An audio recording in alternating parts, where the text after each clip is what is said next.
Hey, Andrew, thanks so much for your time today. Looking forward to the chat. Thank you, Ben. Great to be here. Cheers. Awesome. Hey, before we get into the meaty stuff, tell us what you do outside of work when you're not talking with other accountants. Great question. I've got two young children, so 6 and 8. So I previously had spare time, spare money, well, call any sort of independent life. That kind of dried up a while ago. But I do spend a bit of time at the beach, being in Queensland. I have got a boat and do enjoy going fishing, and Awesome. I'm actually coach of my son's football team. So I'm and wholly unqualified to do so.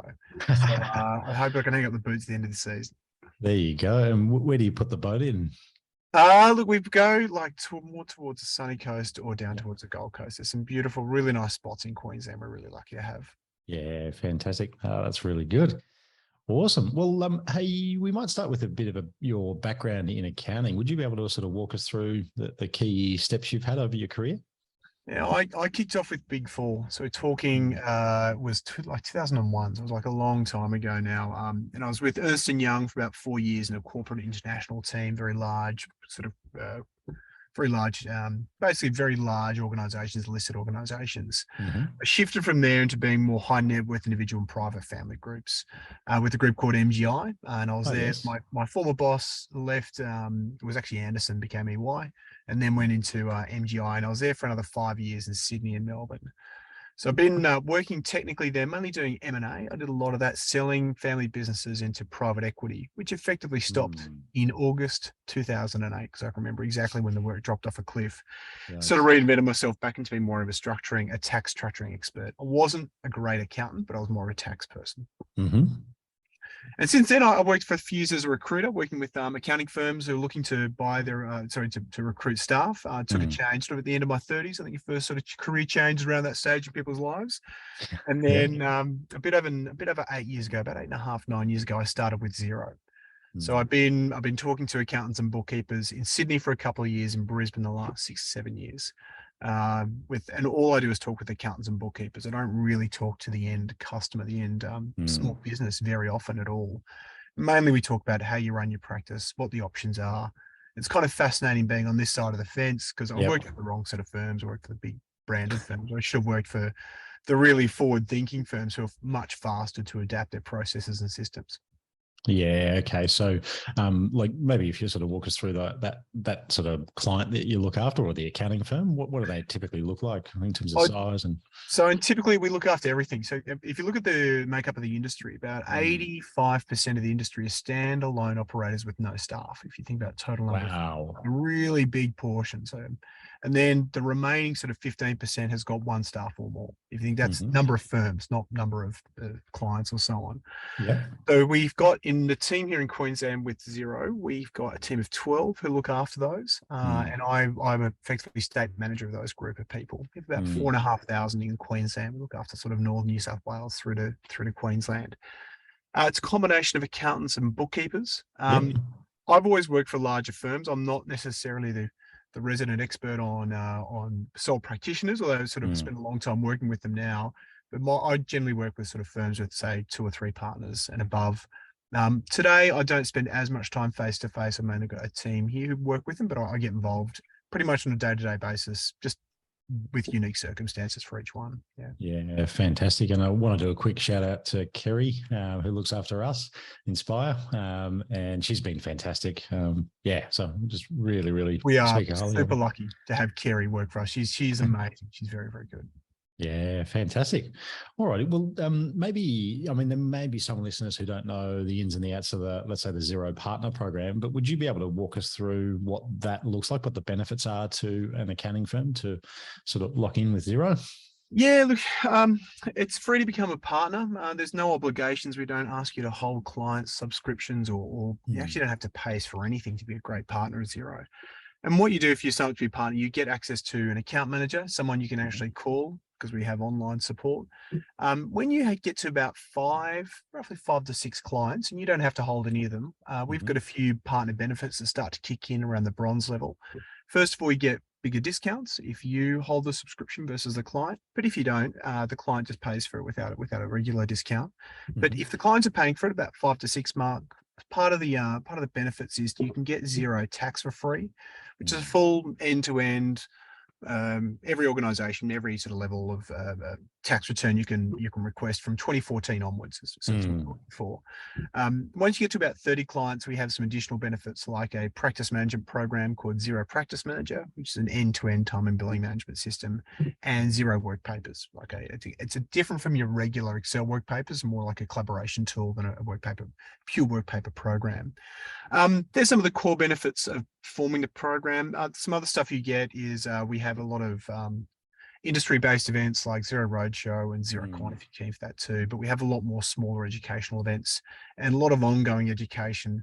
I'd say about 70% of it is actually Xero, but the other 30% is not the program. We get a lot of requests around best practice, running a practice in the cloud, or if you need to move off a server, what's the process look like? What's the costs? And we just talk about what it looks like, because a lot of our tools are free as part of our partner program.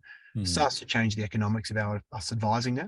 So you don't necessarily need to do all one big heap. You can, and same with other cloud programs, you can just take your time to step through it to try to make the change process as easy on yourself and your staff as possible. So that's sort of an idea, roughly what we look at in terms of the program. Yeah, okay. And Kerry's been fantastic at those nudges along the way, or just helping us out with what she's seen other firms do to get to the next level of growth. So yeah, definitely been fantastic. What's the fastest way a firm? Because I understand platinum is the highest level. That's right. Platinum is the fastest. So we had this thing where if you get your clients to hold the subscriptions, you actually get more points, because we found that people were, you could transfer a subscription to a client, and we said, well, hang on, they're losing a discount. What do I get in return? So we made a change about 5 years ago saying if your clients hold it, you get more points. So the easy way to get points is transfer subscriptions to your clients if you can, if you want to. Yeah. But otherwise, look, just having more clients or being invited into a client as an advisor means you start to accumulate points immediately. And I don't think it's not every firm that will say I only want cloud-based clients. And there's some firms that just take Xero, which is it's great for us, but that's really rare, very, very rare. Yeah. It's not common. Most people have got a real mix around that. So it comes down to what's the vision you want for your practice. And some people just haven't got a big enough practice to make that, which is totally fine. Platinum isn't the be all and end all. Not everyone's going to be platinum. There's a lot of benefits sort of focused on the smaller end. It's actually where our key market is, not the bigger end of town. We're more the smaller end. Yeah, cool.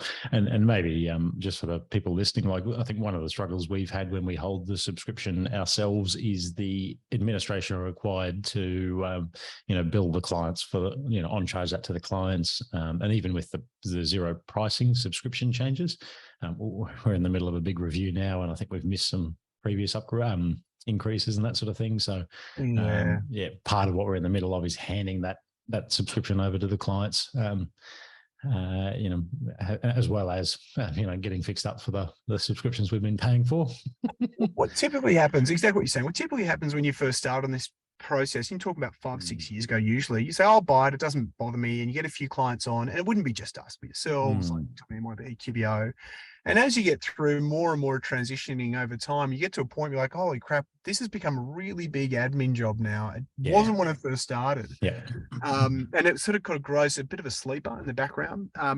We don't have an official position on whether you should or should not hold the subscriptions, but my personal view would say Xero's is if I was running my own firm today, I definitely would be transitioning to the clients. Just there's so many admin issues that you can just you can get rid of by letting it hand over. But that's just me. That's me personally. Yep, and I'd 100% agree with that. I think some people take the commission because you get a different cut as a partner. So as you move up the platinum tiers, you get like a 30% discount at the top tier. But a lot of people actually pass that discount on to the client and still hold the admin. I'm like, it's just extra work. And some people package it up in a fee. So there's a few different ways you can cut it. But personally, to get rid of that as it grows, I think it's far more scalable to have the clients hold it. Yeah, great. Okay. Well, hey, we spoke a little bit about the different tools that Xero provides for practices. Could you just run us through what those different sort of modules are? And then we might sort of talk about what's coming in those different things over the next year or two. We'll kick off with sort of the basics. So if you're running a Handysoft firm or MYB or APS, traditional server-based firm, What you typically do is have your client file, and they'll send you, I'm going to go back a few hundred years here, where they'll send you a USB stick or the old floppy disk. You have someone walk down the street, hand it over, or they email you the file, which is how it works today. When you get that file, you work on it and you have your own version of those accounts. Then when the client says, by the way, here's my updated file, and they send you some new stuff, you're trying to reconcile between the two, the old and the new, and try to charge for that too, which is near impossible. The biggest difference for us, or the way you run the Xero practice, is you don't actually create a separate file. There's only one version of the data. And as an accountant, when you become part of the partner program, when you log into that file, some number of options appear for you as a partner that the clients don't get, even if they're paying for it. So you'll get a few options to run stat account reporting, which the clients won't get if they're the subscriber. So that's like a benefit of the partner program. It's like the reporter tool is free. So if the client's on Xero, you can produce the reports directly from the client. That's probably the biggest shift, if you like, in terms of workflow. And not having two versions, you work inside the client file. It's probably the biggest change that accounts struggle from year to year. And I might just sort of mention one of the things I feel we need to be, and we've learned the hard way a couple of times, we need to be careful of when we're working live in the client's file, is that we don't, if they're sort of running management reports out of that, because it's the same ledger, the same file, if we go making gigantic tax adjustments, it's going to throw their reporting out. So I feel like if you haven't used it before, we just need to be mindful that whatever we're doing from a tax perspective isn't throw in a curly and you go. You're absolutely right. Well, it changes a few things. So first of all, tax adjustments is a really good one. You can use lock periods, so you can lock down part of the file so they can't go back and make adjustments without unlocking. But there's a few more salient changes there too. So a lot of the clients would have thought that you do all the work in the firm on every single client. Of course. When they start seeing other staff come in, like, hang on, who's such and such? I've never met them. Actually, this person's worked for us like 4 or 5 years. You just never met them. And they do all your work, but you only ever see me. There's a lot of expectation management changes, and that's actually ruffles the feathers a lot usually. We're probably past that point now, but that was a big issue. So the 3 to 4 year mark ago. And the other one is clients expecting that you can always access their file and therefore turn around work if they're on the phone to you, expecting that you have no other clients. So previously you had the 6 to 8 weeks, receive the file, we'll turn it around for you. But people expecting, or clients expecting much higher turnaround of time. I think that's a very big adjustment, which I think clients, I think it's in our power as accountants to push back on that. Yeah, great. And even on the point around, why aren't you the only person in my Xero file? I feel like that's a great opportunity to have a conversation with the client about, running a business that's growing and it doesn't rely on you and all that sort of stuff. So maybe there's been some probably more pointed discussions when someone hasn't realized there's been an offshore team. Okay. And they've said, hang on, who are all these names I don't recognize? And they were saying, I've never met any of these people going because they're based in the Philippines or sort of Vietnam or Malaysia, or there's a whole bunch of different places that could be. Yeah. Okay. Fair enough. There you go. We've heard a few of those stories too. And look, that's just an adjustment, I think. Yep. Yeah, absolutely. I feel like more and more, well, we haven't had much of that pushback at all for ages. I can't actually remember. Apart from the odd client back in the day. It's interesting that the expectations are shifting. So that's one of them where people were pushing back at offshore teams. The second one, originally, was security. How do I know my data's safe? We haven't really had security concerns for about the last 3 to 4 years. So the public in general has felt way more confident with having personal data online. And the banks really led that. I think online banking was the first area to really take that on board. Yeah, and funny you mentioned the banks. When we started with Xero, and this was probably 2013, that was a big question where we were transitioning a lot of clients onto it. And my answer to that at the time was, hey, if the banks are trusting Xero with the bank feeds, like, who am I to sort of suggest that I'm not going to? So, that typically worked with most people. But, I've also had a client wanting to read all the different PDSs and all the information about privacy and all the protections that Xero has. So, I think you get a bit of a mix. Yeah. Well, there's been some pretty high profile cases take place recently. So I think we'll lapse back into a phase of where security, as to be honest, as it absolutely should be, super high priority. I'm a customer of that group. I won't mention their name. I've not received any communications. So, but we're super careful, and without that trust, we've got nothing. So we take that really seriously. I think it'd be extremely hard to have an accounting platform that people couldn't trust the security on. Yeah, yep. And some of the things I feel like are pretty good, which is the two-factor authentication Xero has. We've got the inability to share logins, which is great. That's actually just coming through this week, which is nice. Both of those, which we've had availability for, have both been pushed by the ATO. So they've come from nice to have, and the ATO has made them mandatory. I think the transition is painful. It's not easy. But I think it's one of those things which you look back on in 5 years thinking, how were we ever doing this without multi-factor authentication before? It's definitely something I agree with, but it's not a super smooth path to get everyone on board. Yeah. And I think, as an owner of a firm, I look through my Google authentication thing and I'm like, geez, where's Xero again? Or where's, probably about 20 different things in there. But, and then you get into various layers where we've taken down the authenticator path versus SMS. And the reason why SMS, you have the right, in other countries around the world, you can actually have people take over your number or port your number for SMS purposes more easily than you can in Australia. As a global platform, we had to go for the highest grade of security to start with, which is an authenticator app versus SMS. So it's not so much of a problem here in Australia, but if you go to a lot of Asian countries, there's a lot looser regulation around porting numbers. Interesting. So they'd port the number, get the SMS and enter your file using that as part of the breaching process, but you just can't, it's very hard to do that here in Australia, but we didn't go that path in any event. Yeah, incredible. There you go.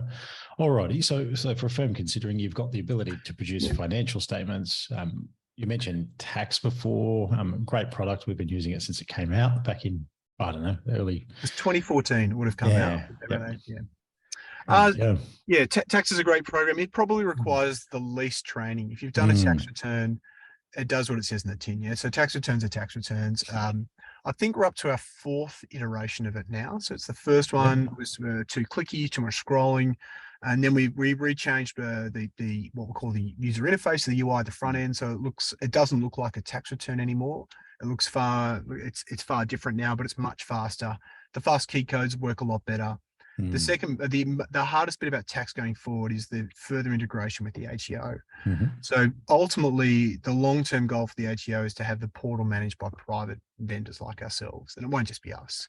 So all the functionality you have in the portal will be available in tax, but do not hold your breath on it. There's about 70 or 80 different data points we'd like to get through, like on our wish list. It'd be like a running balance account, bank fee, all that sort of lines, but we haven't got there yet. But that's all part of the long-term play for tax.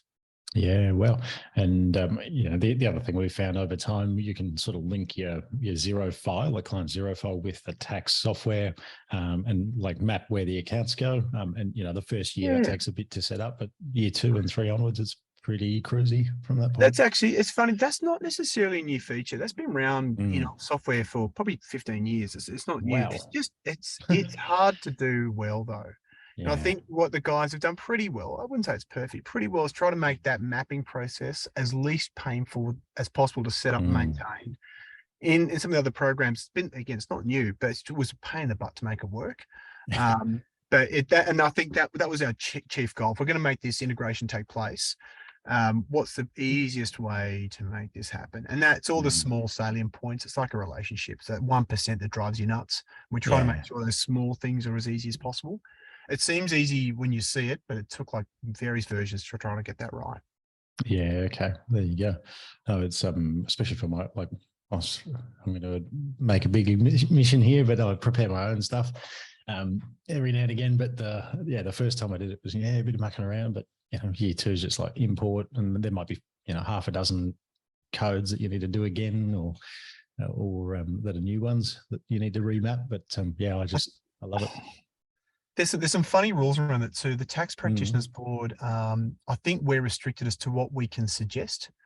So we can do some AI and auto suggest around what code that should go into, what label on a tax return, but that suggestion constitutes tax advice.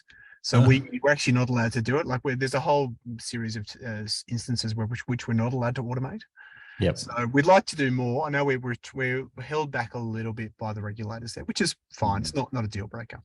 Yeah, well, so it seems like there's a bit of, I didn't really know so much influence from the ATO came into what you do. Then you got the Tax Practitioners Board, you got privacy rules. Yeah, the ATO they're really good to deal with. I don't deal with them too much personally. It's not my job here, but we have our own account manager there. We're regularly involved down to the ATO. For example, what do they call the the benefits are provided to small businesses, the incentives during COVID. Oh, yes. We were consulted before they were released to see if we could actually release them inside our product in a certain timeline, Wow. because we've got such penetration in the market now that we became a delivery mechanism for the federal government.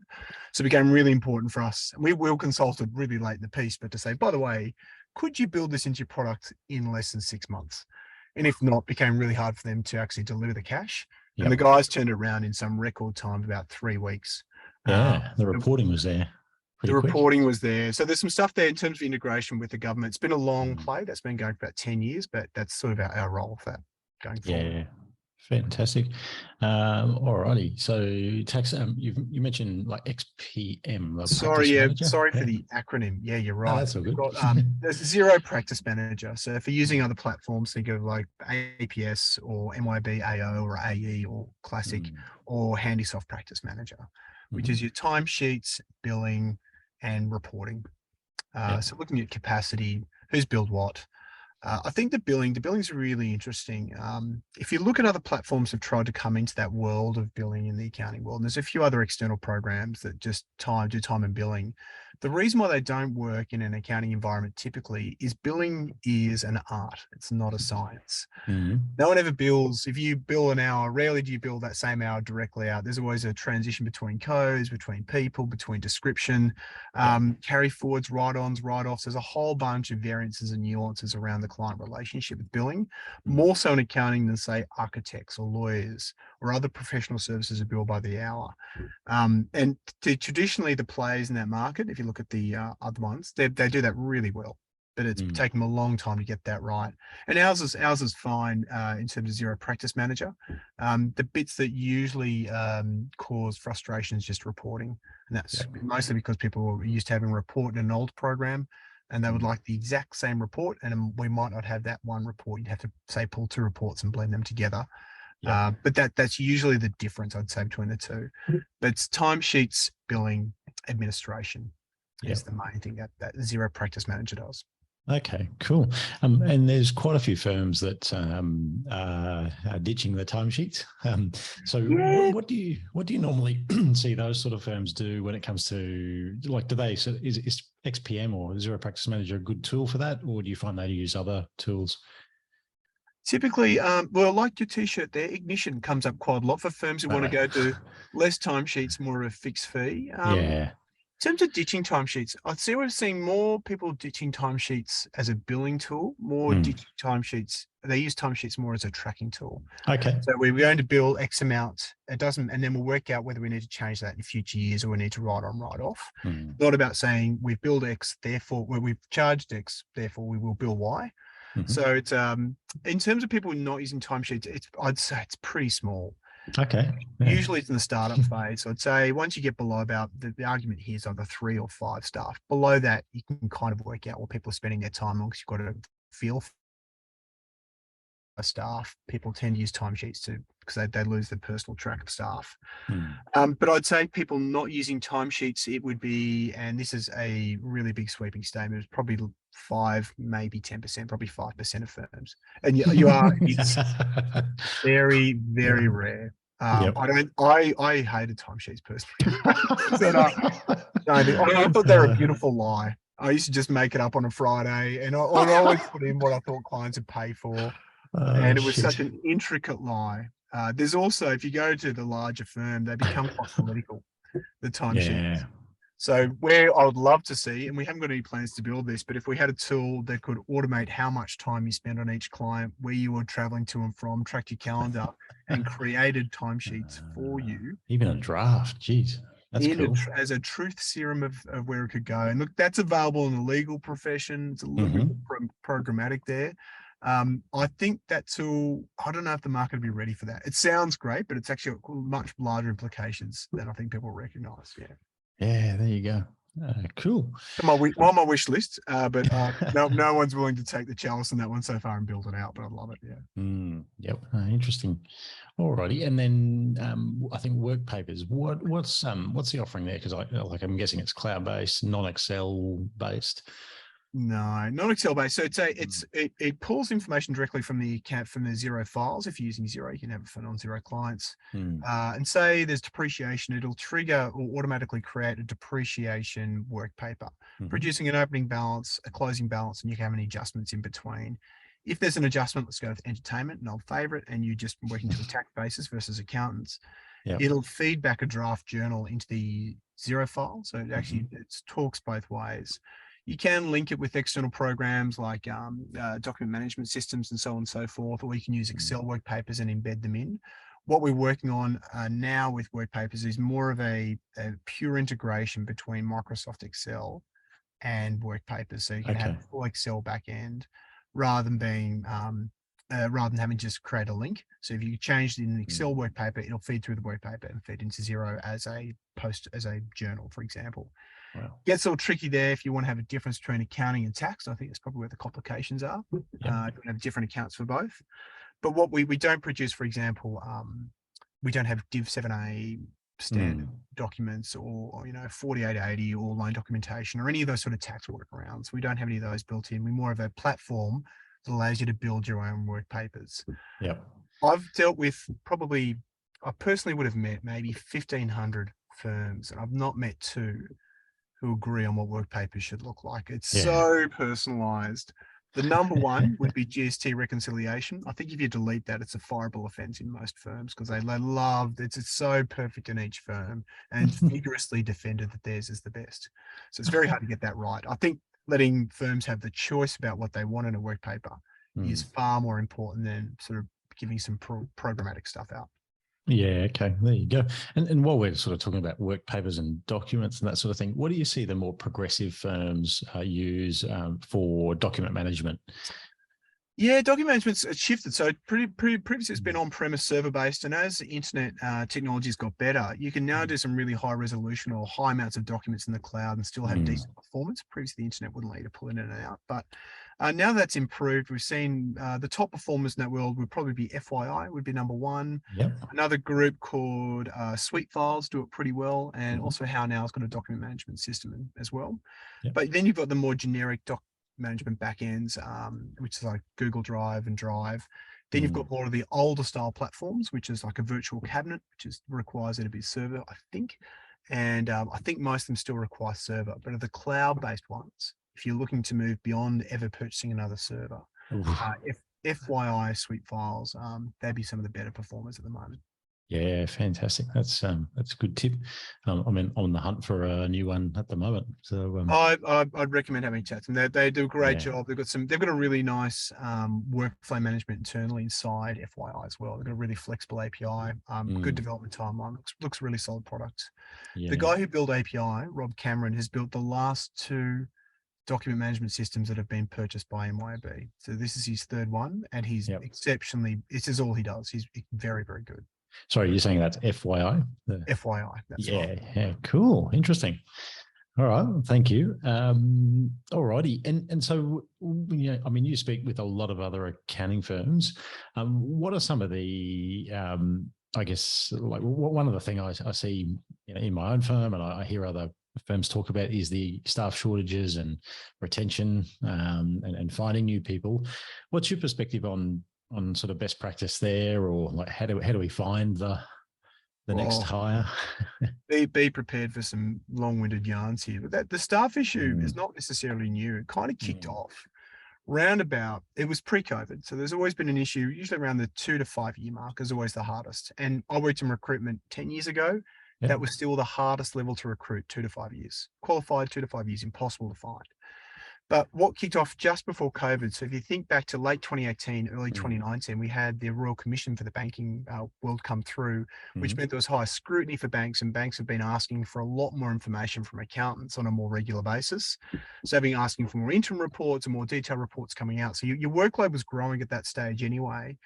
On the other side of that, we haven't had the same influx or growth of people through the CPA and CA programs, and also just the accounting profession in general.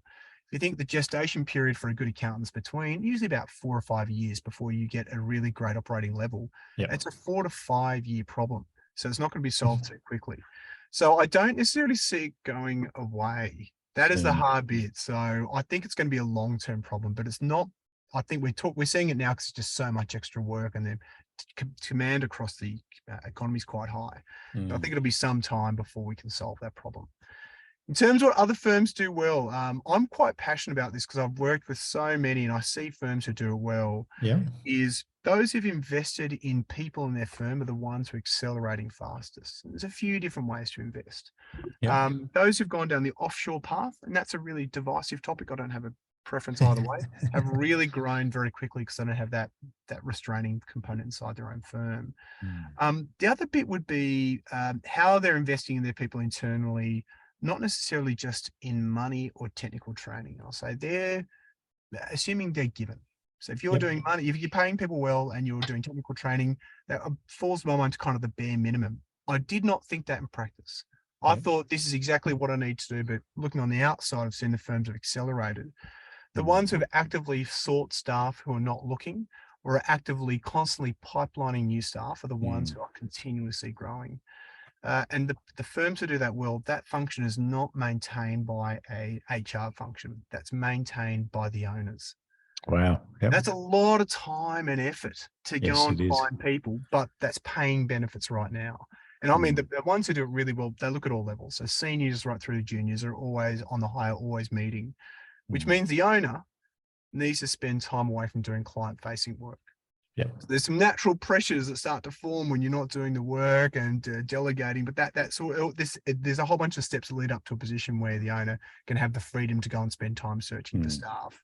And by the way, you might not want to do it. A lot of firms don't want to spend the time. That's fine, but you can't expect it. Just put an ad in Seek and then a great candidate will turn up. And I can see from recruitment, doing it for 3 years, the very best people always are inactive candidates. And that would be, I'd say, 90% of the time. And that's what a recruiter can get you, but it's very costly using recruiters. Yeah, I've had mixed thoughts on recruiters over the years. Oh, yeah. But I kind of see them as necessary, especially now. They have access to a level who may not, as you said, be looking. There's also a thought process on, reaching out to people to hire. Have you got any perspectives on, or like, do you see other firms do that, reaching out to candidates directly? Yeah, absolutely. So there's LinkedIn as probably more of a brute force way of doing that, going to send out a bunch of notifications. The other one is using your staff's network. So if your staff has a strong network, and then say, if you know one who can come inside, we have referral bonuses, but also coaching the staff and what that means for their own careers. So if you bring someone in, this is how you can develop yourself, because you get to learn a whole bunch of skills, which will be useful later on. Reaching out to staff, I think I certainly had it. There's kind of a knee-jerk, jump in a cold bath sort of reaction to doing any sort of cold calling or calling someone you don't know. That's really awkward for maybe the first 4 or 5 times you do it. But if you do it 15, 20 times, it's just another discussion.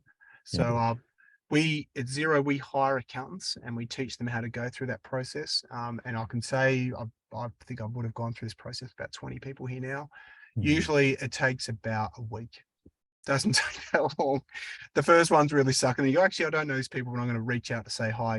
We haven't spoken before, but would you ever look at moving? I'd love to have a chat to you or a coffee.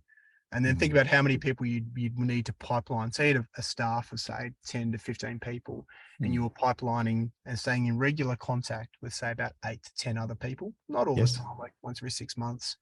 I had it done to me when I was an accountant. I think it was like a manager grade, and I had a former boss who'd moved.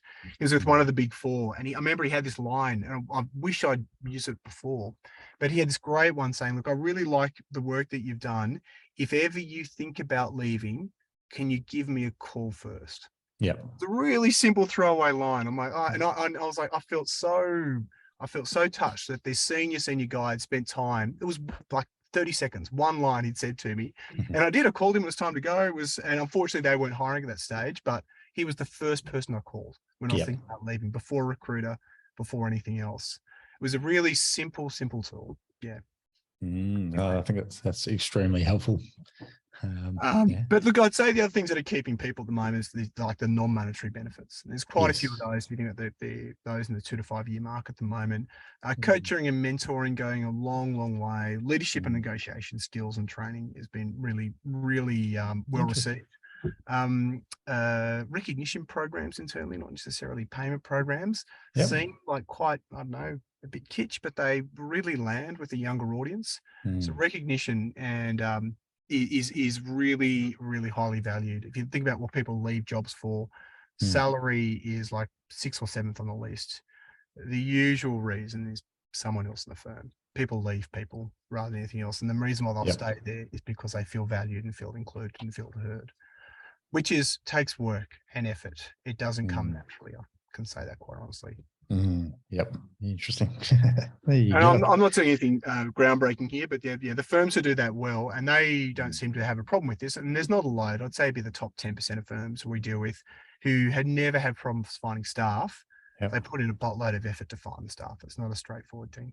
Yeah. So it's not by chance that happens. No, it's not a mistake. They're not lucky. They're not lucky. I should point that out. Yeah. Okay.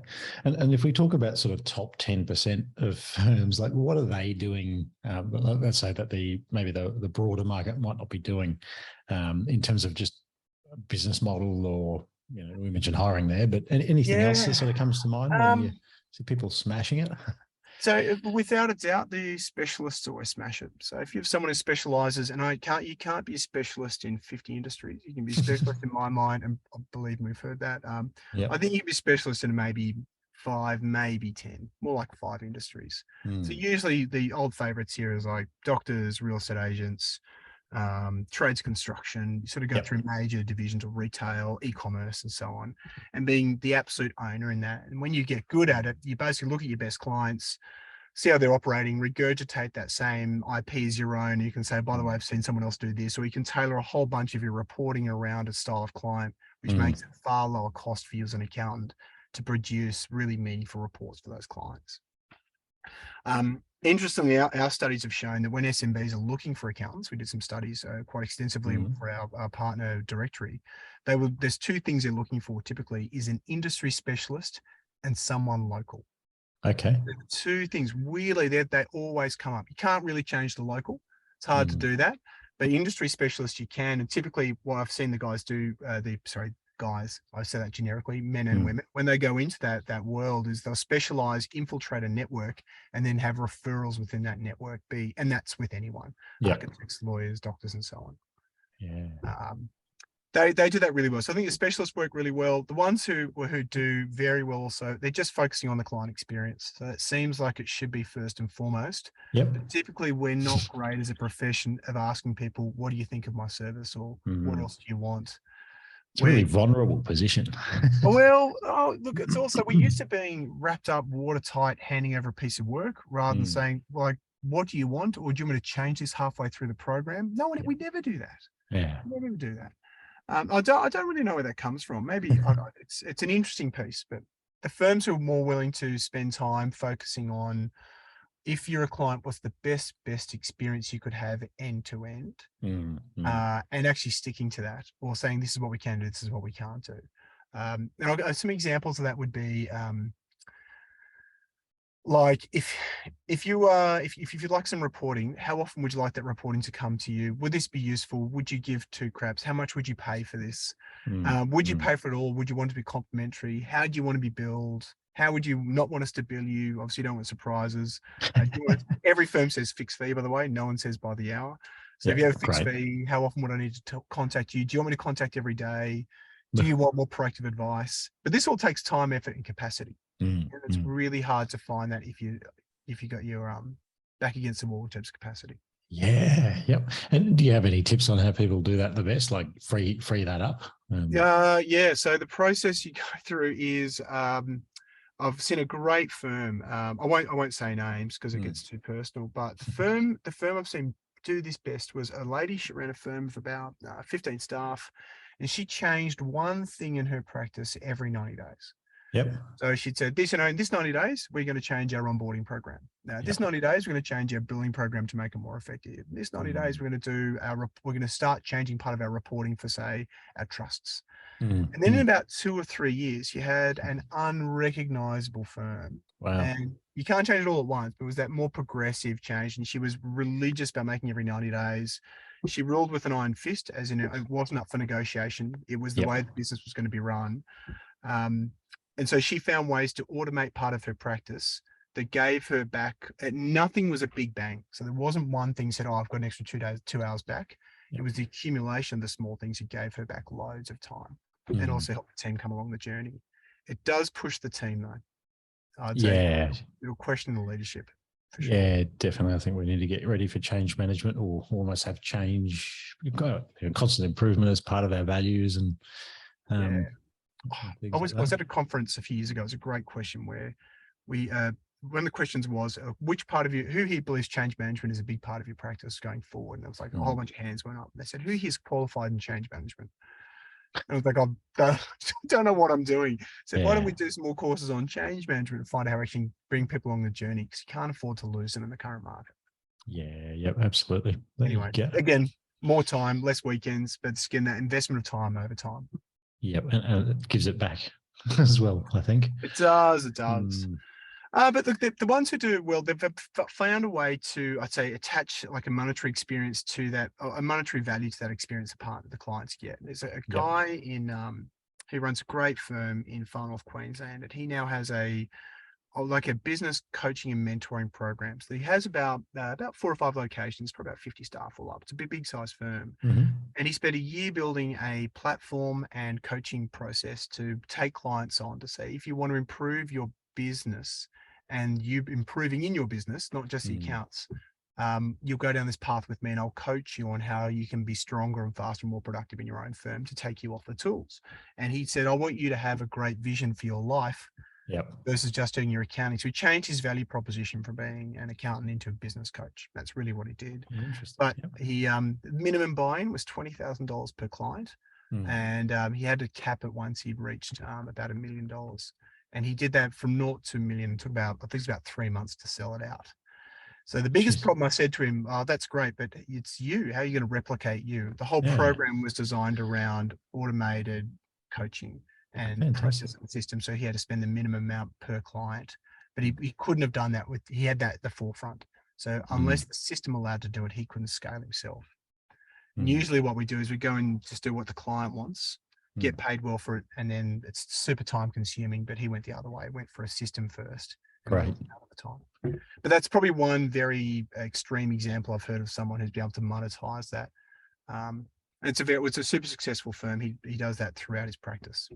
He writes books for his own staff about what they should or shouldn't do and so on. Yeah, just a different sort of guy. A lot of energy. Not everyone's going to go down that path. Yeah, good. That's inspirational. He makes me feel super lazy. He's like amazing guy. Yeah. he's great. Yep. Very good. Already. Are there any other opportunities? I guess we've talked about a few of what we're struggling with at the moment in the industry, but what are the opportunities we've got over the next sort of 5 years or so as accountants? It's interesting about opportunity. I'd say we do a whole bunch of ranking around what people are actually looking for. No one's looking for new work. So I think could you make hay while the sun shines now? I think the opportunities, if you can find staff, you can have the confidence to know you'll fill them with work pretty much straight away. So capacity is the issue, not growth of fees. And you don't get many cycles throughout a career where that's the case. You might get maybe 2 in a career. At the moment, the demand is just so high. Whether that can continue in the long term, I've never really seen accounting firms go backwards. I think the opportunity is if you can find people, you can fill the timesheets. You can definitely fill the work. I've been working with, been working since the early 2000s. I can't think of a time when we've had such high demand for services. And predominantly compliance. So it's a pretty systemizable process, I'd say. That'd be the opportunity. It's very hard to automate advisory. This one firm I was talking about has probably done it. Usually that's quite bespoke. But that would be the big opportunity. Just the demand is so strong right now. So I guess the recommendation there would be just to resource that and ride the wave. Whatever which way you can make that work. Yeah. And that's easier said than done. Resourcing sounds easy, but there's just so much into managing people. It's a lot of effort and resources to make that work. Yeah. It's like that question of, who's been taught about change management and no one puts their hand up. Who's been taught formally about how to manage people and get the best out of them? Well, no, I clearly remember becoming a manager at a Big Four firm. They said, "Oh, congratulations, you're manager. Here's a team." No training at all. I didn't know what I was doing. He said, "Your manager training turns up in about 7 months' time." I'm like, well, what use is that? Well, so how's that going to work? But that's the way the industry's rolled for a long time. And look, it's not broken. We talk about if you've just seen some who accelerated faster, and I mean significantly faster, they've all been heavily invested on the people side. Always. Yeah. Awesome. There you go. Usually it's a longer payoff. I think today it's a much shorter payoff for that investment in humans because of the demands there. Yeah, great. Awesome. And hey, my final question is, who are some thought leaders in the industry that you follow? Oh, great question. Who do I like to listen to? The problem with the thought leaders is there's always a vested interest. Yep. There's always some product, usually some software guys, to be honest. It's always some software's flogging it. Like I quite like Alan Fitzgerald. I think he's got a really interesting view, but he's quite just more of a more emotionally based, opinionated sort of guy. I can find David Boyer really interesting from Change. Yes. Yeah. He's got a very, very interesting mind, but again, another software vendor. Someone who I like, who is pretty straightforward, he's from the industry, is Dennis Eagles. He's a partner out of Grant Thornton, who's he's great, but he's a little bit more pragmatic. He's not pushing an agenda, but he's always got some interesting thoughts around where the industry should be. I've always found him fascinating to talk to. It's a good question. They're probably the three that I would say if they post something or they've got something online, I generally tend to listen to what they're saying. I think they've got their finger pretty close to the pulse. Yeah. Yeah, cool. Thank you for that. So I haven't actually heard of Dennis Eagles before, so I'll check him out. Great guy. Really interesting. Yeah, awesome. All righty. Well, hey, Andrew, I really enjoyed our chat today. I've got a lot out of it, even to implement back in Inspire. So I really do thank you for that. And I hope our listeners have got some golden nuggets, especially those who might not know so much about Xero, about what the benefits and the opportunities are there with the Xero suite of software. So thanks again, mate. I really appreciate it. Thanks very much, Ben. Great to chat. Cheers. Thanks.